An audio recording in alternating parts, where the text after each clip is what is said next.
Assalamualaikum warahmatullahi wabarakatuh. Halo teman-teman semua, perkenalkan nama saya Nadia Pirhat. Pada kesempatan kali ini, izinkan saya untuk berbagi pengalaman saya mengikuti pelajaran blended learning.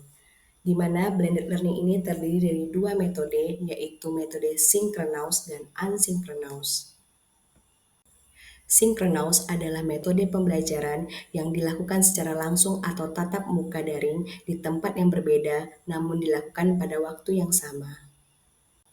Sedangkan asynchronous adalah metode pembelajaran yang dapat dilakukan dengan waktu dan tempat yang lebih fleksibel sehingga lebih santai dan tanpa tatap muka antara pemateri maupun peserta. Ada 7 keuntungan dari metode pembelajaran synchronous dan asynchronous.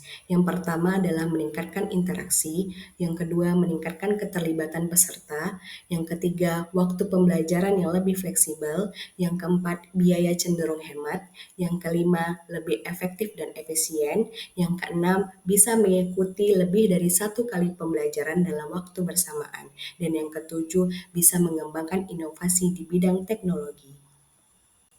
Adapun perbedaan sinkronous dan asinkronous dilihat dari waktu interaksi, di mana sinkronous memerlukan waktu interaksi yang langsung antara pendidik dan peserta didik dalam waktu yang sama. Contohnya seperti kuliah langsung, diskusi video secara real time, atau juga kelas secara virtual. Sedangkan asinkronous memungkinkan peserta didik untuk mengakses materi pembelajaran, tugas, dan diskusi kapan saja sesuai dengan kebutuhan dan ketersediaan mereka sendiri. Selanjutnya, perbedaan sinkronous dan asinkronous berdasarkan waktu dan tempat. Sinkronous terjadi pada waktu dan tempat yang sudah ditentukan sebelumnya. Peserta didik harus hadir tepat waktu dan mungkin memerlukan akses internet yang stabil untuk mengikuti sesi pembelajaran.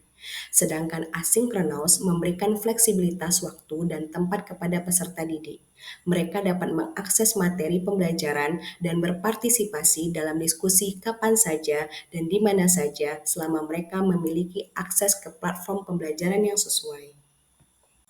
Next, perbedaan sinkronous dan asinkronous berdasarkan interaksi dan respon, di mana sinkronous interaksi antara peserta didik dan pendidik terjadi secara langsung dan respon cepat bisa didapatkan. Diskusi dan pertanyaan dijawab secara real time. Sedangkan asinkronous memungkinkan peserta didik untuk memproses materi dan berpartisipasi dalam diskusi sesuai dengan kecepatan dan jadwal mereka sendiri. Respon mungkin tidak segera didapatkan, tetapi peserta didik memiliki lebih banyak waktu untuk merenungkan materi dan merumuskan tanggapan yang baik.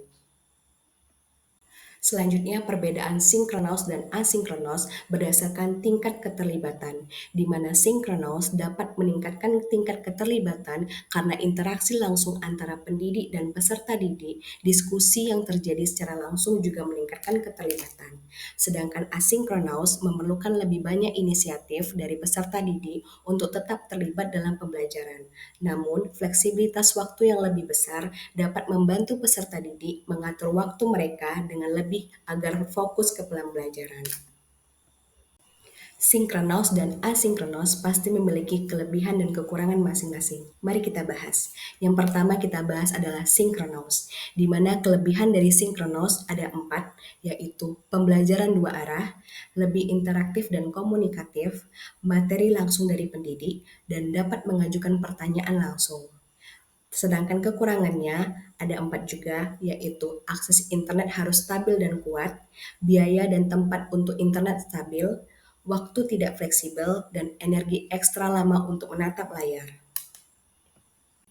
Lalu pada asinkronous memiliki kelebihan 3 poin.